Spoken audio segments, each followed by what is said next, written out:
ಮಾಧ್ಯಮದ ನನ್ನೆಲ್ಲ ಮಿತ್ರರಿಗೂ ಕೂಡ ನನ್ನ ನಮಸ್ಕಾರಗಳು.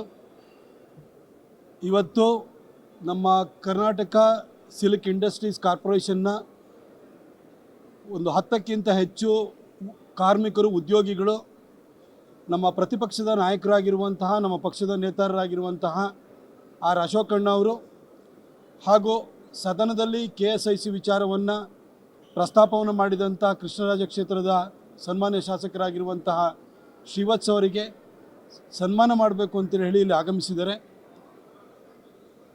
KSIC ವಿಚಾರ ನಿಮಗೆಲ್ಲರಿಗೂ ಕೂಡ ಗೊತ್ತಿದೆ. 1912ರಲ್ಲಿ ಮೈಸೂರು ಮಹಾರಾಜರು ಮೈಸೂರು ಸಿಲ್ಕ್ಸ್ ಅಂತ ಪ್ರಾರಂಭವನ್ನು ಮಾಡಿದರು.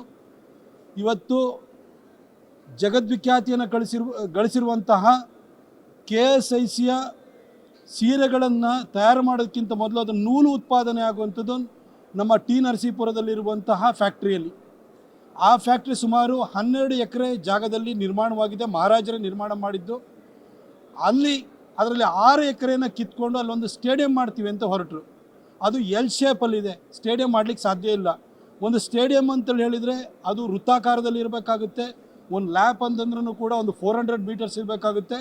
ಅವೈಜ್ಞಾನಿಕವಾಗಿ ಆ ಒಂದು ಸಂಸ್ಥೆಯನ್ನು ಕತ್ತು ಹಿಸುಕಿ ಸಾಯಿಸಬೇಕು ಅನ್ನೋ ಒಂದು ಉದ್ದೇಶದಿಂದ ಆ ಒಂದು ಸಂಸ್ಥೆಯ ಜಾಗವನ್ನು ಕಿತ್ಕೊಳ್ಳಿಕ್ಕೆ ಅಂತ ಹೊರಟಿದ್ರು. ಇದ್ರ ಬಗ್ಗೆ ಎಲ್ಲ KSICಯ ಉದ್ಯೋಗಿಗಳು, ಮೈಸೂರಿನ ಎಲ್ಲ ಹಿತಚಿಂತಕರು ಕೂಡ ಧ್ವನಿಯನ್ನು ಎತ್ತಿದ್ರು. ಆದರೆ ನಮ್ಮ ಧ್ವನಿ ಈ ಒಂದು ಕಿವುಡರಿಗೆ ಕೇಳಿಸ್ತಾ ಇರಲಿಲ್ಲ. ಆದರೆ ಈ ಕಿವುಡು ಸರ್ಕಾರಕ್ಕೆ ಅದು ಕೇಳಿಸ್ಬೇಕು ಅಂತ ಹೇಳಿದರೆ ಒಂದು ಪ್ರಬಲವಾದಂತಹ ಒಬ್ಬ ವ್ಯಕ್ತಿ, ಒಂದು ಧ್ವನಿ, ಒಂದು ನೇತೃತ್ವ ನಮಗೆ ಬೇಕಾಗಿತ್ತು. ಅದಕ್ಕೆ ಪ್ರತಿಪಕ್ಷದ ನಾಯಕರಾಗಿರುವಂಥ ಆರ್ ಅಶೋಕಣ್ಣವರು ಚನ್ನಪಟ್ಟಣದಲ್ಲಿರುವಂತಹ ಫ್ಯಾಕ್ಟ್ರಿಗೆ ಭೇಟಿ ಕೊಟ್ಟರು. ಅದಾದ ನಂತರ ನರಸೀಪುರಕ್ಕೆ ಬಂದರು. ಮೈಸೂರಿನಲ್ಲಿರುವಂಥ ಎಂಪ್ಲಾಯೀಸನ್ನು ಕರೆಸಿದ್ರು. ಅವರೆಲ್ಲ ವಿಚಾರಗಳನ್ನು ಕೇಳಿಸ್ಕೊಂಡು ನಾನು ಇದ್ರ ಪರವಾಗಿದ್ದೀನಿ, ಭೂಮಿಯನ್ನು ಉಳಿಸ್ಕೊಡ್ತೀನಿ, KSIC ಉಳಿಬೇಕು, ಈ ನೂಲು ತಯಾರಿಕಾ ಘಟಕಕ್ಕೆ ಯಾವುದೇ ಸಮಸ್ಯೆ ಆಗಬಾರ್ದು ಅಂತ ಭರವಸೆನ ಕೂಡ ಕೊಟ್ಟಿದ್ದರು. ಅದರಂತೆ ಅವರ ಮಾತಿನಂತೆ ನಡ್ಕೊಂಡಿದ್ದಾರೆ. ಸದನದಲ್ಲಿ ಈ KSIC ವಿಚಾರದ ಬಗ್ಗೆ ಶ್ರೀವತ್ಸ ಅವರು ಪ್ರಶ್ನೆನ ಹಾಕಿದರು.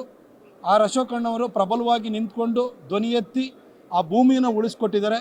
ಹಾಗಾಗಿ ನಾವು ಕೃತಜ್ಞತೆಯಿಂದ ನಮಗೊಂದು ಒಳ್ಳೆಯ ನೇತೃತ್ವವನ್ನು ಕೊಟ್ಟಿರೋದಕ್ಕೋಸ್ಕರ ಒಂದು ಹೋರಾಟ ತಾರ್ಕಿಕ ಅಂತ್ಯಕ್ಕೆ ಹೋಗಬೇಕಾದ್ರೆ ಅದಕ್ಕೆ ಬೇಕಾದಂಥ ಒಂದು ಭೀಮ ಬಲವನ್ನು ಕೊಟ್ಟಿರುವಂತಹ ಅಶೋಕಣ್ಣ ಅವರನ್ನು ನಾವು ಸಮಸ್ತ ಮೈಸೂರಿಗರ ಪರವಾಗಿ ನಾವು ಅವರಿಗೆ ಕೃತಜ್ಞತೆಯನ್ನು ಅರ್ಪಿಸ್ತೀವಿ.